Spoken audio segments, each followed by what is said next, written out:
Good. Well, good afternoon, everyone. It is always good when you have opportunities to share updates, the status of activities that are going on, and especially when you're dealing with disaster recovery that affects the lives of so many people.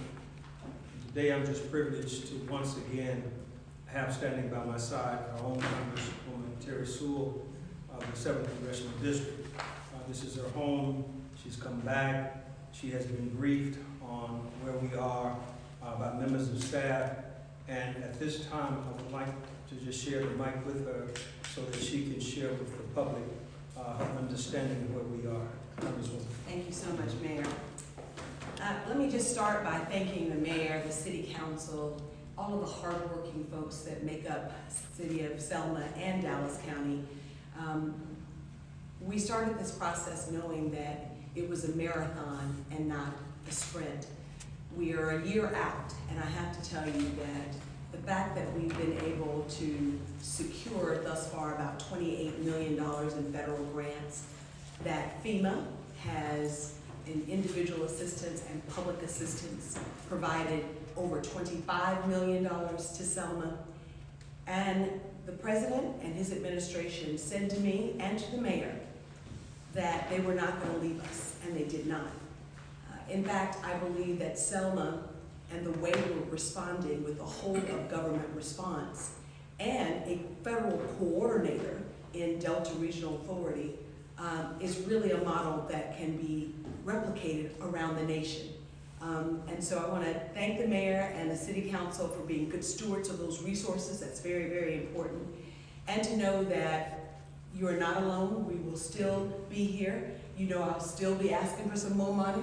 And I do know that we have applied for more grant opportunities and look forward to those federal grants coming in. To the citizens of Selma, I just say, this is a marathon. I ask for their patience. I ask for their continued resilience. I grew up in this town, and I know that the people of Selma are resilient. Neighbor helping neighbor. That is how we got to where we are. And the federal government is here as a conduit to that progress, but we have to make that progress a reality.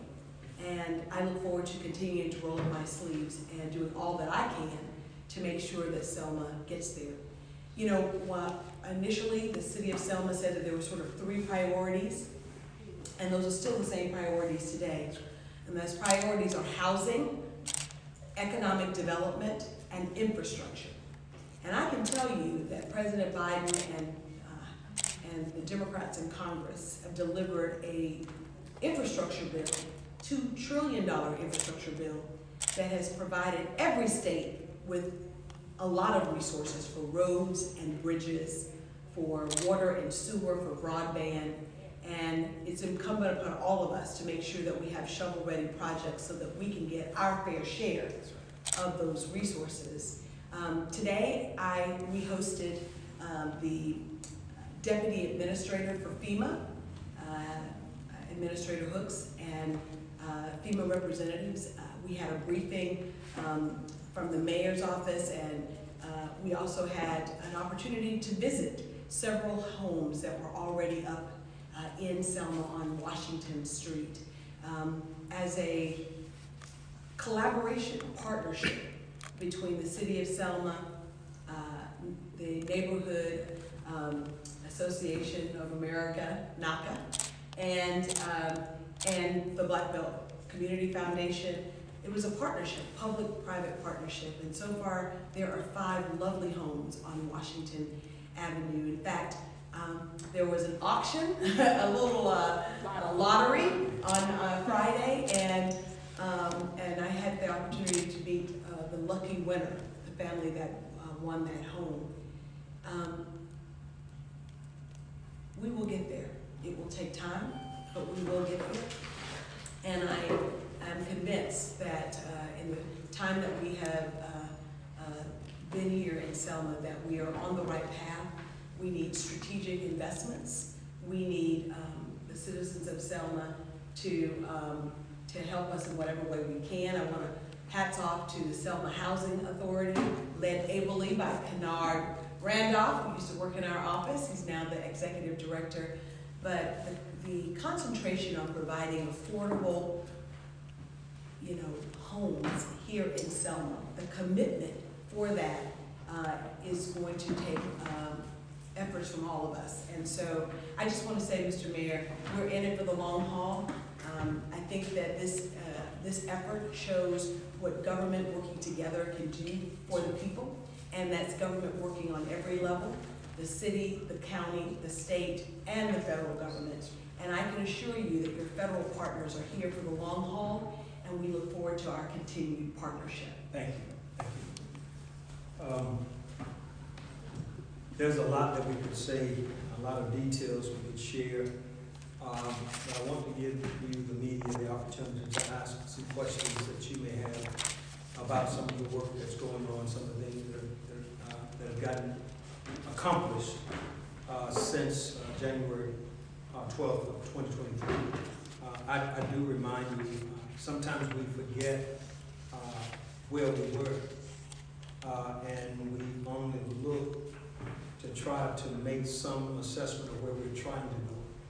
In other words, we continue to look at what's left to be done and don't look at the things that have been accomplished.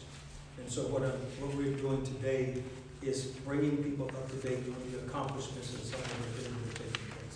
So if you have any questions at this time, the media, please. I know we're going to have an extended conversation about what you've done. And maybe you'd be able to provide us with some written documentation to make it a little easier. Sure. But I know that you've gotten money for infrastructure for downtown Selma and for streets. Is there any conversation or any kind of a strategy that will begin to resurface the roads beyond downtown? Thanks for the question. Not only did we get money to resurface downtown, we also had money to replace all the lead pipes in the city, which includes downtown. That was $15 million awarded to the Selma Water Authority. And so just imagine if we had moved forward and resurfaced the streets, not only downtown, but 59 blocks in our city, and then we have to come back and dig that up to deal with the lead pipes. And so even though we got the money to deal with that, we had to wait for the engineering specifications to get done, wait for the Alabama Department of Environmental Management to approve the process, because this is something new, this is something different. This is something that has not been done before. And so everyone at every level of government, we are actually putting together processes to make this work. And so I am proud to acknowledge that the Housing Authority did award the contract to do the lead pipe removal in the downtown area, that phase 1 project that has been awarded. And so you will begin to see work being done to remove the lead pipes in the downtown area. We're talking about between Water and Dallas, between Church Street and Franklin. And all of those streets, once that's done, then we will come back and do the resurfacing. Also in the downtown area, we are moving swiftly to get the facades in all of our businesses redone in this downtown face improvement. Our goal, and it's a very ambitious goal, is to get this done before the 60th. But it is very ambitious. What we're asking the public to do is trust the process. Because we cannot just go in and start putting paint on buildings. These are historic properties. There's a lot of steps that go into these processes. And a lot of the things that we will run into, we don't even know they're there yet. And so we're asking you to trust the process. When we started the process of this debris removal on personal property, we had no idea we were going to have to go in and do an individual asbestos assessment on every unit. We had no idea that the Historic Commission would have to go in and do an individual assessment on every property before we could move. All of those things took time, and it has taken the time. We are now to a place, a space, where you will begin to see some of that work getting done. but it's a process, and I know people can be a little impatient, but this is long-term recovery. That's what this is. What about the removal of the debris? Do you have a percentage of how much of it was done from January 12th up to now?